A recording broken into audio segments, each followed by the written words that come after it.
తాకట్లో ఉన్న మీ బంగారాన్ని విడిపించి ఆ రోజు ఆన్లైన్ రేటుకి కొంటాం. Sharma gold company. నమస్కారం అండి, సుమన్ టీవీకి స్వాగతం. నేను గీతాంజలి. ప్రస్తుతం మనతో పాటు ఉన్నారు జ్యోతిష్య రత్న, జ్యోతిష్య చక్ర వైభవ నిపుణ డాక్టర్ రాళ్లపల్లి రవికుమార్ గురువు గారు. వీరితో మాట్లాడి ఏప్రిల్ మాసంలో ద్వాదశ రాశుల వారి జాతక ఫలితాలు ఏ విధంగా ఉన్నాయి, మెరుగైన ఫలితాల కోసం మనం ఎలాంటి పరిహారాలు చేసుకోవాలో గురుగారి మాటల్లో విని తెలుసుకుందాం. గురుగారు నమస్కారం అండి. నమస్కారం అమ్మా. మొదటి ప్రశ్న, ఎలా ఉన్నారు? చాలా బాగున్నాను.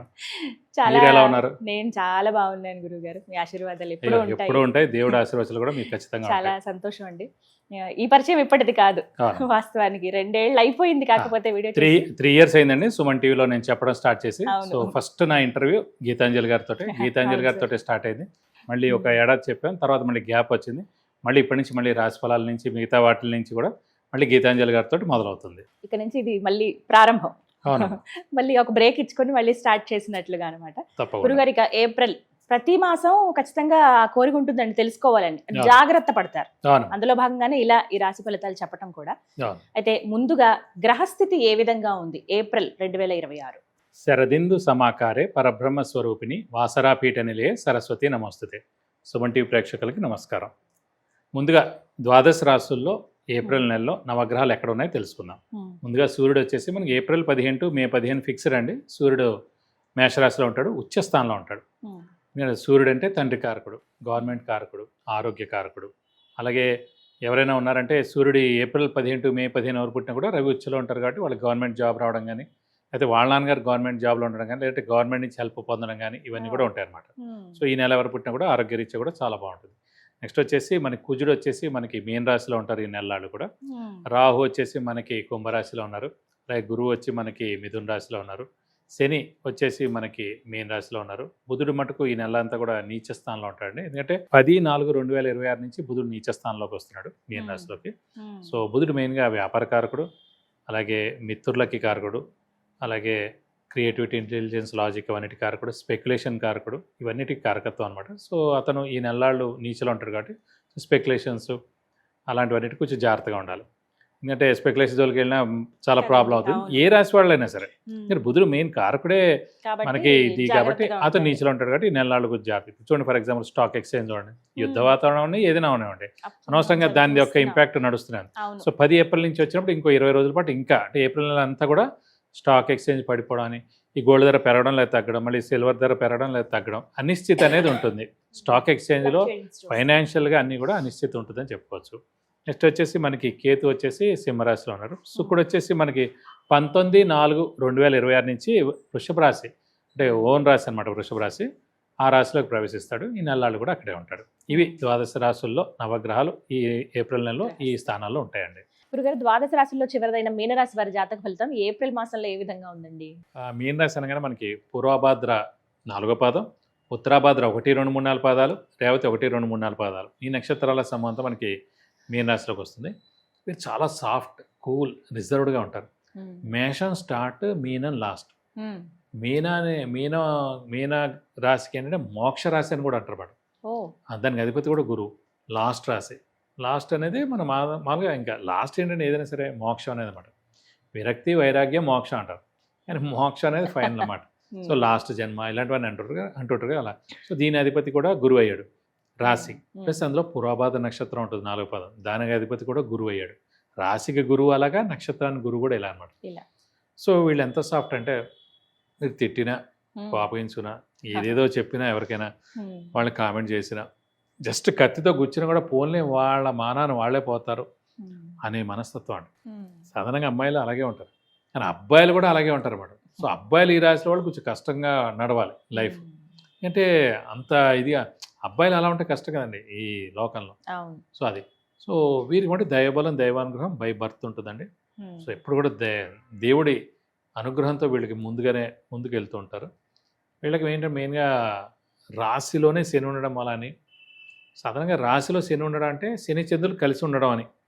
జాతకంలో శని చంద్రులు ఎక్కడ కలిసి ఉన్నా కూడా విపరీతమైన ఆలోచన, అధైర్యం, మానసిక ఆందోళన, స్ట్రెస్, స్ట్రెయిన్, అధైర్యం, అనుమానం ఉంటాయి.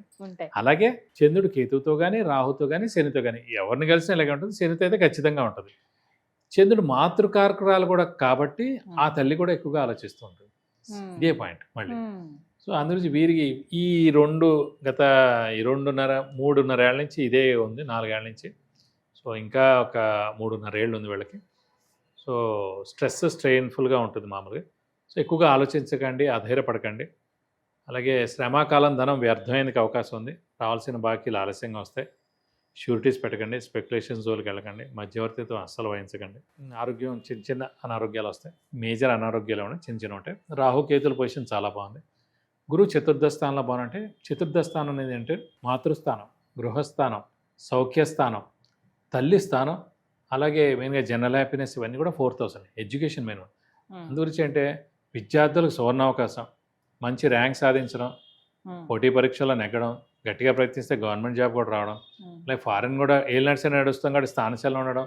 సో ఇల్లు మార్పు కానీ, అలాగే జాబ్ మార్పు కానీ, ట్రాన్స్ఫర్ అవడం కానీ, వేరే ఊర్లో జాబ్ ఎత్తుకోవడం కానీ, ఇవన్నీ కూడా జరుగుతాయి అన్నమాట. విద్యార్థులకైతే ఎలాగో 4th అంటే ఎడ్యుకేషన్ హౌస్లోనే గురువు ఉన్నాడు కదా. సో ఎడ్యుకేషన్ 100%, మదర్ 100%, మదర్కి ఏం హెల్త్ ప్రాబ్లం లేక. సో స్థలం కానీ ఇల్లు కానీ కొనాలనుకున్న వాళ్ళకి ఇది బెస్ట్. చతుర్థ స్థానం మళ్ళీ వాహన స్థానం కూడా. సో వాహనం కూడా కొంటారు. 4th హౌస్ అంటే ఒక్కొక్క హౌస్ ఏమేమి చూపిస్తే ఆ హౌస్లో ఆ జూపిటర్ అనేవాడు అంటే అవన్నీ 100 మార్క్స్ అనమాట.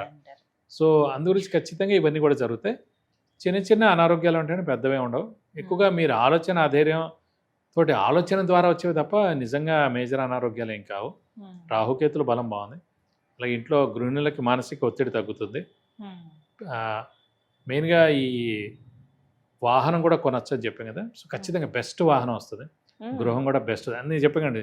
12 సంవత్సరాల్లో 2 సంవత్సరాలు మనకి బెస్ట్ స్థలం కానీ ఇల్లు కానీ. సో ఇప్పుడు మీన రాశి వారికి కానీ, మీన లగ్నం వారికి ఖచ్చితంగా స్థలం కానీ ఇల్లు కానీ కొనడం. అలాగే ఎప్పటి నుంచో మీరు అనుకుని ఉండొచ్చు ఆ స్థలం కానీ ఇల్లు కానీ అమ్మాలని. సో మంచి రేటు కూడా వస్తుంది చెప్పొచ్చు. సో ఇలా పట్టిందల్లా బంగారం అనే చెప్పచ్చు. కొంచెం సిన్ ఎఫెక్ట్ తప్ప. నెక్స్ట్ జూన్ 2 నుంచి ఎలాగో గురువు ఉచ్చస్థానంలోకి వస్తారు కాబట్టి ఆ సంవత్సరం ఇంకా అద్భుతంగా ఉంటుంది. ఏనాటిసే నడుస్తున్నాం. హెల్త్ పరంగా బాగుంటుంది. చిన్న అనారోగ్యాలు అంటే పెద్దవే ఉండవు. మన ఆలోచన ధైర్యం మూలానే వచ్చేవి తప్ప అంతకన్నా మేజర్గా అయితే ఉండదు.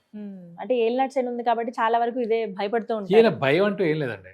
ఇప్పుడు మీన రాశి అనేది సాఫ్ట్. మీన రాశి అధిపతే గురువు. అలాగే మీన రాశిలోనే ఉత్తరాభాద్ర నక్షత్రం, శని నక్షత్రం అందులో ఆల్రెడీ ఉంది. గురువు నక్షత్రం అయిన పూర్వభాద్ర అందులోనే ఉంది. సో మిత్ర నక్షత్రం అయిన రేవతి అధిపతి బుధుడు అందులోనే ఉంది. సో అంత మేజర్గా ఏం ప్రాబ్లం ఉండదు. మేషరాశికి ఇంపాక్ట్ ఎక్కువగా ఉంటుంది, వృశ్చిక రాశికి ఉంటుంది, సింహరాశికి ఉంటుంది తప్ప ఏలినాటి శని కానీ, అర్ధాష్టమ శని కానీ, అష్టమ శని కానీ వచ్చినప్పుడు మిగతా 9 రాశులు మిశ్రమంగానే ఉంటాయి. మేజర్గా అయితే నష్టాలు ఉండవు. పరిహారం ఏమైనా చేసుకోవాలి? పరిహారం మటుకు ఖచ్చితంగా శనివారం ఉపవాసం ఉండడం, అలాగే రక్తదానం చేయాలన్నాను. ఎందుకు రక్తదానం చేయాలని చెప్తాను మెయిన్గా. అంటే అన్ని రాశులకి చెప్తే సేమ్ అయితే ఉండదు. సో మామూలుగా ఈ ఏలినాటి శని నడుస్తున్న వాళ్ళకి ఏదో అనారోగ్యం చేయడం. ఫస్ట్ వాడు బ్లడ్ టెస్ట్ చేస్తాడు. 4-5 రకాల బ్లడ్ టెస్టులు చేసేసి అవన్నిటికి పంపించి చూస్తాడు. అదే ప్లస్ చిన్న యాక్సిడెంట్స్ కూడా జరిగేందుకు అవకాశం ఉంది ఏలినాటి శని. సో ఇవన్నీ ముందే మీరు బ్లడ్ డొనేట్ చేశారనుకోండి, ఏ దోషం ఉండదు. ఇంకోటి ఏంటంటే మీరు బ్లడ్ డొనేట్ చేసిన తర్వాత ఆల్రెడీ అక్కడ సర్జరీకి ఎవరో పేషెంట్ రెడీగా ఉంటారు, పెద్ద యాక్సిడెంట్ కేసే వచ్చి ఉంటుంది. ఆ టైంకి అర్జెంట్గా ఎమర్జెన్సీలో మీ రక్తం వాళ్ళకి ఎక్కిస్తారు. సో మీ రక్తం ఎక్కించిన తర్వాత ఏదైనా మీరైతే అక్కడ మీది డెబిట్ అయిపోయింది, మీ రక్తం అక్కడ ఉంది. మీ తర్వాత ఎక్కిచ్చారా ఎక్కడ ఆ దేవుడు అకౌంట్లో అయితే మీది అక్కడ ఉంది. సో మీది ఎక్కిచ్చారు అనుకోండి. సో వాళ్ళు బయటపడంగానే దండం పెట్టుకుంటారు. ఆ వైఫ్ కానీ నా భర్త ఈ ఆపరేషన్ నుంచి బయటపడ్డాడు, చాలా థ్యాంక్స్. అలాగే ప్లస్ దేవుడా ప్లీజ్ అని తల్లిదండ్రులు పెట్టుకుని దేవుడికి దండం పెడతారు. ఇవి అయితే అది వెంటనే మనకు కలిసి వస్తుంది. మనకి ఏ యాక్సిడెంట్ అవ్వదు, మనకి అనారోగ్యం చేయదు, మనకే బ్లడ్ ఎక్కించక్కర్లేదు.